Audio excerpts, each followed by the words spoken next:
Məhləmizin arasına tor çəkilməmiş, iki məhlədən ayrılan cığırla gedib gəlirdik. O vaxtlar səmimi, mehriban idik. Hamımız deyə gülə, hər gün baş çəkirdik bir-birimizə. O yurd oğul uşağın, nəvə nəticənin toplaşacağı, dərdini danışacağı atamın baba yurduydu. Dağdan otların kökündən süzülərək çəkib gətirdikləri su qapıya tökülür, oradan da arxla dəriyə axıb çay suyuna qarışırdı. Qaçıb günün istisində ağzımızın ova tutur, nəfəsimiz qaralana qədər içirdik. Bizi qorxutmaq üçün qarnınıza çömçə quyruq gedəcək. Orada qurbağa əmələ gəlib balalayacaq, deyirdilər. Öhdə olunmurduq. Yenə eyni qaydada davam edirdik. Bir gün yolu azıb qapıya gələn maşın novu əzdi. Bizi də öldürəcəkdi, qaçıb canımızı qurtarmasaydıq. Cəld tərpənib hərəmiz bir yana hoppandıq. Maşın getdikdən sonra bulağın başında baş-başa yığışıb əzilmiş novun dərdini çəkdik. Ölüm nədir? Başa düşmürdük. Qəribə uşaqlığımız var idi. Yolotu ovxalayanda düz əvəzi bir-birimizi əzdiyimiz yolotundan balatı verirdik. Güya balatı olmazsa yolotu əzilməyəcəkdi. Bəzən əlimizin kiri də ota qarışırdı. Xatırlayanda adamı gülmək tutur. Harda olursansa ol, ata-baba yurdu bambaşqa olur. Atamın babası yurtda digər oğlunun, yetim oğlunu böyüdüb boya başa çatdırmışdı. Anası atıb getmişdi uşaqlarını. Başqası ilə evlənib övlad da dünyaya gətirmişdi. Neysə ki, onların piçənəyi nərgiz gülü ilə dolu olurdu.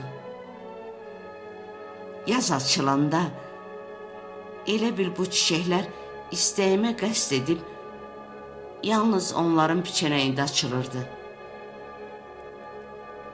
Oğrunca nərgizləri kömlayarkən Elşad gözyaşımı tökər, çiçəkləri əlimdəcə dartışdırıb qırıq-qırıq edərdi.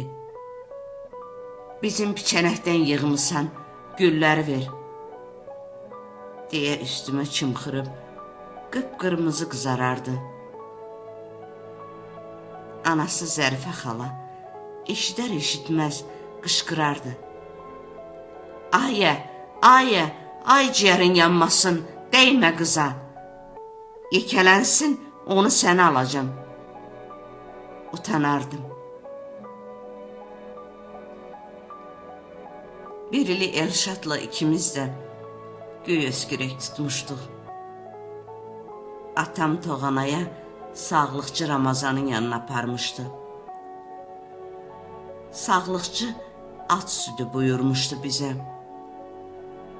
Ramazan uzun illər xəstəxanada işləmiş, sonra işlərini öz evinə köçürmüşdü.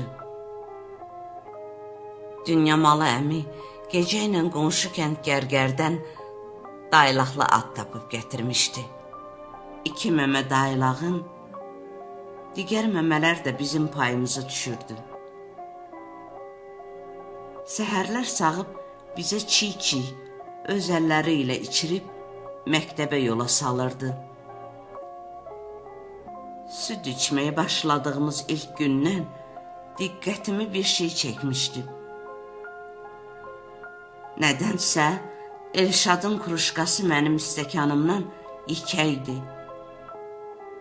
Bir gün soruşdum, əmi, niyə Elşada çox, Mənə az verirsən südü. Mənim stəkanım balacadır. Əmim gülümsünüb üzümə baxdı. Qadanalım, Elşad səndən yekəd axı. Ağlıma batmışdı. Elşad 2 yaş məndən böyük idi. Süddən sonra özümüzü at balası sayardıq. Daha çox gücləndiyimizi, at güclü olduğumuzu düşünür. 2 ayaq üstündə atılıb düşür. Arada bir at kişnərtisi də çıxarardıq qaçarkən. Dostlaşmışdıq Elşadla. Atam evin üstündən artıq qalan qırmızı bişmiş kərpici evin sol tərəfində kürsünün dalına bir küncə yığmışdı. Bərk külək əsəndə evin üstündəki kərpicləri yerindən oynadar, bir neçəsini salıb çirikləyərdi. Evin yanındakı kərpiclə əvəzləyirdik. Əlimə fürsət düşmüşdü. 7 şüşə düzəltmək üçün ən azı 3 kərpic sındırırdım. Nə olursa olsun, Elşadla aramız pozulmamalıydı. Yenidən yaz gələcək, çiçəklər açılacaq, o çiçəkləri dərəcək, ətrini doya-doya qoxlayacaqdım. Mən 3-cü sinifdə oxuyanda Zərifə xala dünyasını dəyişdi. Təsirlənib xəbərsiz, qərənfillərdən 2-sini götürüb qəbir üstünə getdim. 2 gün qabaq qərənfilləri Şəmkirdən atamın dostu Akif əminin bağından yığıb gətirmişdik. Məzarlığa çatıb diz üstə çöktüm. Doyunca başımı torpağa qoyub söhbət eləməyə, ağlamağa başladım. Sən bizi niyə belə tez tərk elədin? Mən səni çox istəyirdim. Sənsiz o qədər çox darıxmışam ki, eşidirsən məni, ay Zərifə xala? Bu dəfə bərk hönkürdüm. Üzümü torpaqdan götürəndə günün saraltısı qalmışdı. Qərənfillərin gec solmasını fikirləşib torpağa sancdım. Elə bilirdim, Zərifə xala gedişimi bilir, söhbətimi eşidir. Bu gedişimdən hardan necə bilmirəm. Təkcə Dünyamalı əmi xəbər tutmuşdu. Öz məhlələrindən səsini aşağı endirib yavaşca dedi. Qadan alım, sən getdiyini bilirəm. Xəbərsiz getmişdin eləmi? Bu dəfə gedəndə tək getmə. Qorxu zad olar sənə. Zərifə xalanın bizi tərk etməsindən 3 gün keçirdi.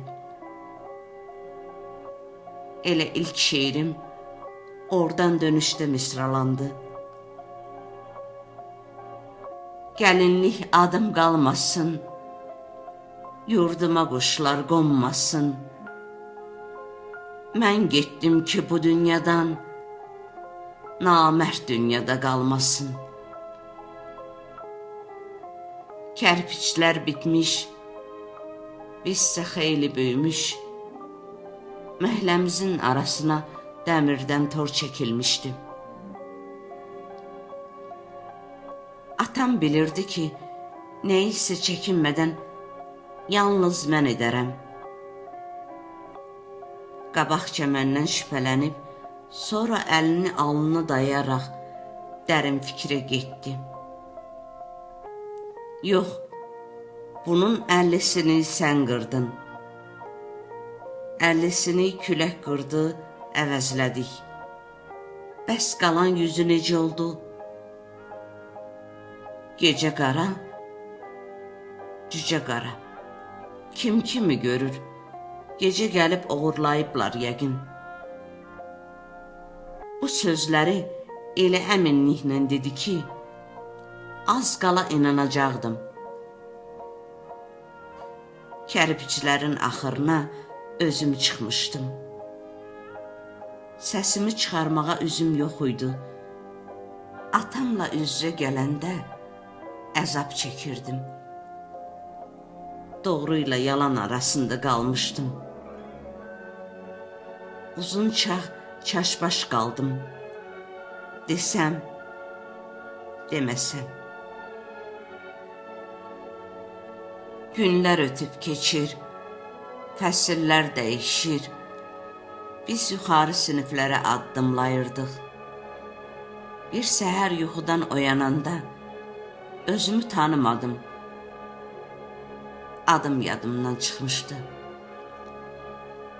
Evimizin həyətindəki dağdaş yadlaşmış, qoca ruh daşıyıcısına çevrilmişdim. Həmin gecə yuxumda 60-dan yuxarı yaşlı qoca kişinin ruhu bədənimə köçmüş, canımı ağırlaşdırmış, qocatmışdı uşaqlıq sülletimi.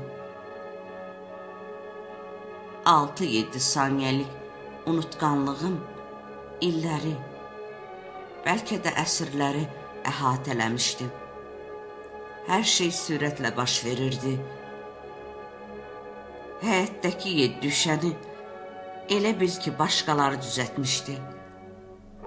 Başqaları oynamışdı.